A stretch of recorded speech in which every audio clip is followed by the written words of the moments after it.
வேதாகமத்தின்படி Abraham கடவுளினால் ஆசீர்வதிக்கப் பெற்றார். அப்படி அவர் ஆசீர்வதிக்கப்படுவதற்கு முன் அந்த ஆசீர்வாதத்திற்கு அவர் எப்படி தகுதி பெற்றார் என்பதை பற்றிய ஒரு சிந்தனை. கடவுள் பெயர் சொல்லி அழைத்தார். ஆபிரகாம் விசுவாசித்தார், கீழ்ப்படிந்தார், அவர் சொன்னபடியே செய்தார். அதனால் அவர் ஆசீர்வதிக்கப் பெற்றார். இந்த முறை உங்களுக்கு உதவியாக இருக்கும் நீங்களும் ஆசீர்வாதம் பெற. ஆபிரகாம் நம்பிக்கை மற்றும் கீழ்ப்படுத்தலின் தந்தை. நமது வாழ்க்கையில் நாம் எடுக்கும் ஒவ்வொரு பயணமும் ஒரு குறிப்பிட்ட திசையில் நம்மை இட்டுச் செல்கிறது. சில பயணங்கள் எளிதாகவும் வேகமாகவும் இருக்கும், மற்றவை சவாலானவை மற்றும் நீண்டவை. ஆனால் அவை அனைத்திலும் ஒரு விஷயம் நிலையானது. நம்மீது வைக்கப்படும் எதிர்பார்ப்புகள் மற்றும் நமக்கு வழங்கப்படும் வாக்குறுதிகள் மிகவும் ஆழமானது. இந்த சூழலில் ஆபிரகாம் பைபிளின் மிக முக்கியமான நபர்களில் ஒருவராக விளங்குகிறார். அவர் நம்பிக்கை மற்றும் கடவுளுக்கு கீழ்ப்படுதலின் தந்தையாக கருதப்படுகிறார். அவருடைய கதை உலகெங்கிலும் உள்ள மில்லியன் கணக்கான மக்களுக்கு சக்தியின் ஆதாரமாக இருக்கிறது. ஆபிரகாமின் அழை. ஆபிரகாமின் கதை வேதாகமத்தில் முதல் புத்தகமான ஜெனிசிஸ் புத்தகத்தில் தொடங்குகிறது. அங்கு அவர் ஆராம் என்று அழைக்கப்பட்டார். அவர் கால்டிஸில் உள்ள ஊரில் வாழ்ந்தார். அங்கு அவரது குடும்பம் மற்றும் சமூகம் உடனடியான திருப்திக்கு மதிப்பளித்தது. ஆனால் ஒரு நாள் கடவுள் அவருக்கு தோன்றி அவரை ஒரு புதிய நிலத்திற்கு செல்லும்படி அழைத்தார். கடவுள் ஆபிரகாமிடம், உன் நாட்டை விட்டு, உன் தந்தையின் வீட்டை விட்டு, நான் உனக்குக் காட்டும் நிலத்திற்குச் செல். நான் உன்னை அங்கு ஒரு பெரிய இனமாக்குவேன், உன்னை ஆசீர்வதிப்பேன், உன் பெயரைப் பெருமைப்படுத்துவேன், நீ ஆசீர்வதிக்கப்பட்டவர்களுக்கு ஒரு ஆசீர்வாதமாயிருப்பாய்.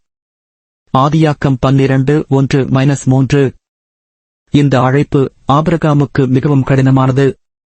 அவர் தனது சொந்த நாடு, குடும்பம் மற்றும் அவருக்கு தெரிந்த அனைத்தையும் விட்டுச் செல்ல வேண்டியிருந்தது.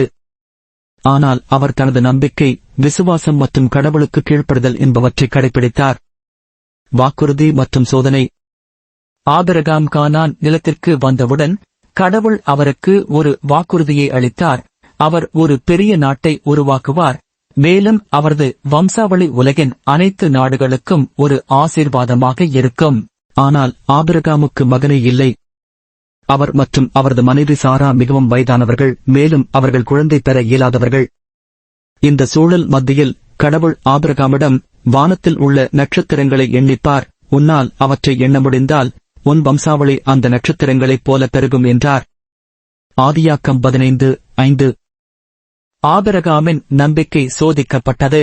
மீண்டும் மீண்டும் அவர் சந்தேகத்திற்கு ஆளானார். ஆனால் ஒவ்வொரு முறையும் அவர் கடவுளின் வாக்குறுதியை நினைத்து தனது நம்பிக்கையை புதுப்பித்தார். சாராவின் மலட்டுத் தன்மை. ஈசாக் ஒரு அதிசய குழந்தை. சாரா மலட்டுத்தன்மையுடன் பாதிக்கப்பட்டிருந்த போதிலும் இந்த ஆசீர்வாதம் நிறைவேறுவதைக் காண ஆபிரகாம் ஆவலுடன் எதிர்பார்த்தார். அவர் மற்றும் சாரா இருவருமே முதுமையடைந்திருந்தனர். சாராவின் மலட்டுத்தன்மை குறித்த உண்மை அவளுக்கும் ஆபிரகாமுக்கும் தெரியும். இருப்பினும் அவர்கள் இருவரும் கடவுள் வாக்குறுதியில் நம்பிக்கை வைத்தனர். இறுதியாக ஆபிரகாமுக்கு 100 வயது, சாராவுக்கு 90 வயது ஆகிற போது கடவுள் அவர்களுக்கு ஒரு மகனை அளித்தார். அவர்கள் அந்த குழந்தைக்கு ஈசாக் என்று பெயரிட்டனர், அதாவது விளையாட்டு அல்லது மகிழ்ச்சி என்று அர்த்தம். ஈசாக்கின் பிறப்பு ஒரு அதிசயமாக இருந்தது, மேலும் இது ஆபிரகாமின் நம்பிக்கைக்கு வலுச்சேர்த்தது. ஹார் மற்றும் இஸ்மாவேல். சாராவின் மலட்டுத்தன்மையால் அவர் தனது நாட்டுப் பெண் ஹாரை தனது கணவருக்கு ஒரு மனைவியாக வழங்கினார். இந்த யோசனை ஆபிரகாமால் ஏற்றுக்கொள்ளப்பட்டது. இதன் விளைவாக ஹகார் கர்ப்பிணியாகி இஸ்மாவேல் என்ற மகனை பெற்றெடுத்தார். இஸ்மாவேல் ஆபிரகாமின் முதல் மகன் ஆனார். இஸ்மாவேலுக்கு ஆசீர்வாதம். இஸ்மாவேலும் ஆசீர்வதிக்கப்பட்டார். இஸ்மாவேல் 12 மன்னர்களை பெற்றெடுப்பார் என்றும் அவரது வம்சம் ஒரு தனி நாடாக மாறும் என்றும் கடவுள் வாக்குறுதியளித்தார். ஈசாக்கின் பிறப்பு. இருப்பினும் கடவுளின் அசாதாரணமான காலத்தில் சாரா கர்ப்பிணியாகி ஈசாக்கை பெற்றெடுத்தார். ஈசாக்கின் பிறப்பு ஆபிரகாமுக்கு மிகுந்த மகிழ்ச்சியை கொடுத்தது. ஈசாக்கின் பிறப்பு மற்றும் ஆசீர்வாதம் குறித்து கடவுள் வெளிப்படுத்திய உண்மையில் சாராவும் மகிழ்ச்சியடைந்தார். ஈசாக்கின் தியாகம். ஆபிரகாமுக்கு கடவுள் கூறிய வாக்குறுதிகள் நிறைவேற பல ஆண்டுகள் கடந்தன. ஒரு நாள் கடவுள் அவருக்கு ஒரு கட்டளையை அளித்தார். அவரது மகன் ஈசாக்கை தியாகம் செய்ய வேண்டினார். இந்த கட்டளை ஆபிரகாமுக்கு மிகவும் கடினமாக இருந்தது, ஆனால் அவர் அதற்கு கீழ்ப்படிய தீர்மானித்தார். ஈசாக்கை பலியிடச் செல்லல். ஈசாக்கை பலியிடுவதற்கு முன் ஒரு தேவதூதர் தோன்றி ஆபிரகாமின் கையை தடுத்தார். ஒரு ஆட்டு ஈசாக்குக்கு பதிலாக பலி செய்யப்பட்டது. இந்த சோதனை ஆபிரகாமின் நம்பிக்கையை வலுப்படுத்தியது. ஆபிரகாமின் மரணம். ஆபிரகாம் 175 வயதில் இறந்தார். அவரது வாழ்க்கை கடவுளுடன் ஒரு உடன்படிக்கையாகவும் மற்றும் அவரது சந்ததிக்கு ஒரு ஆசீர்வாதமாகவும் அமைந்தது. ஆபிரகாமின் வம்சாவளி ஒரு பெரிய நாடாக வளர்ந்தது. அவரது மகன் ஈசா இஸ்ரேல் மக்களின் தந்தையானார். ஆபிரகாமின் மற்ற மகன்கள் மற்றும் வம்சாவளிகளும் தங்கள் சொந்த பயணங்களை தொடங்கினர். நமது சொந்த வாழ்க்கையில் ஆபிரகாமின் விசுவாசம் நமக்கு நிறைய பாடங்களை கற்பிக்கிறது. நம்பிக்கை அல்லது விசுவாசம். ஆபிரகாமின் நம்பிக்கை கடவுளின் வாக்குறுதிகளில் இருந்தது. நமது வாழ்க்கையில் நாம் சந்திப்பதைப் போலவே அவர் தனது வாழ்க்கையில் பல தடைகளையும் சந்தேகங்களையும் எதிர்கொண்டார். ஆனால் அவர் எப்போதும் கடவுளின் வாக்குறுதியை நினைத்து தனது நம்பிக்கையை புதுப்பித்தார். கீழ்ப்படிதல். ஆபிரகாம் கடவுளுக்கு கீழ்ப்படிய மிகவும் கடினமான அழைப்பை பெற்றார். அவர் தனது சொந்த நாடு, குடும்பம் மற்றும் அவருக்கு தெரிந்த அனைத்தையும் விட்டுச் சென்றார். கடவுள் அவருக்கு வழங்கிய வாக்குறுதிகளை நிறைவேற்றுவதற்கு இது மிகவும் அவசியமாக இருந்தது. பொறுமை. ஆபிரகாம் பொறுமையின் மாதிரியாக இருந்தார். அவருக்கு ஒரு மகன் இல்லை. ஆனால் அவர் மற்றும் சாரா கடவுள் தங்களுக்கு ஒரு மகனை கொடுப்பார் என்று நம்பினர். ஆபிரகாமின் கதை உலகெங்கிலும் உள்ள மில்லியன் கணக்கான மக்களுக்கு இன்றும் ஊக்கத்தின் ஆதாரமாக உள்ளது. அவரது நம்பிக்கை மற்றும் விசுவாசம் கடவுளுக்கு கீழ்ப்படுதலைக்கு கொடுத்தது. நமது வாழ்க்கையில் நாம் எதிர்கொள்ளும் சவால்களை சமாளிக்க நம்பிக்கை மற்றும் விசுவாசம் அவசியமான கருவிகள் என்பதை நினைவூட்டுகிறது.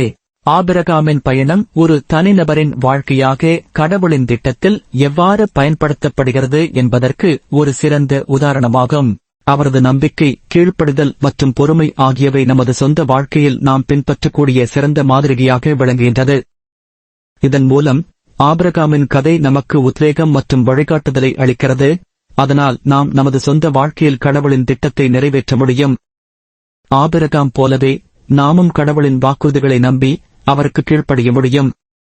அவர் நமக்கு வழங்கும் ஆசீர்வதிப்புகளை நாம் அனுபவிக்க முடியும். மேலும் அவரது திட்டத்தை நிறைவேற்றுவதில் நாம் ஒரு பகுதியாக முடியும். இறுதியில் ஆபிரகாமின் கதை நமக்கு நம்பிக்கை, கீழ்ப்படிதல் மற்றும் பொறுமை போன்ற மதிப்புமிக்க பாடங்களை கற்பிக்கிறது. அவரது பயணம் நமக்கு உத்வேகம் மற்றும் வழிகாட்டுதலை அளிக்கிறது. அதனால் நாம் நமது சொந்த வாழ்க்கையில் கடவுளின் திட்டத்தை நிறைவேற்ற முடியும். ஆபிரகாமின் வம்சாவளி இன்றும் உள்ளது. மேலும் அவரது வாழ்க்கை கதை உலகெங்கிலும் உள்ள மக்களுக்கு ஊக்கமளிக்கிறது. அவரது நம்பிக்கை மற்றும் கீழ்ப்படிதல் ஆகியவை ஒரு முன் உதாரணமாக இருக்கின்றன. மேலும் அவரது விசுவாசப் பயணம் கடவுளின் திட்டத்தில் இடம்பெறுகின்றது. இது ஒவ்வொரு தனிநபரின் வாழ்க்கையின் முக்கியத்துவத்தை நினைவூட்டுகிறது. உங்களுக்கும் கடவுள் ஆசீர்வாதத்தை வழங்குவார். நீங்களும் ஆபிரகாமைப் போல கடவுளிடம் கீழ்ப்படிதலோடு விசுவாசம் வைத்தால்.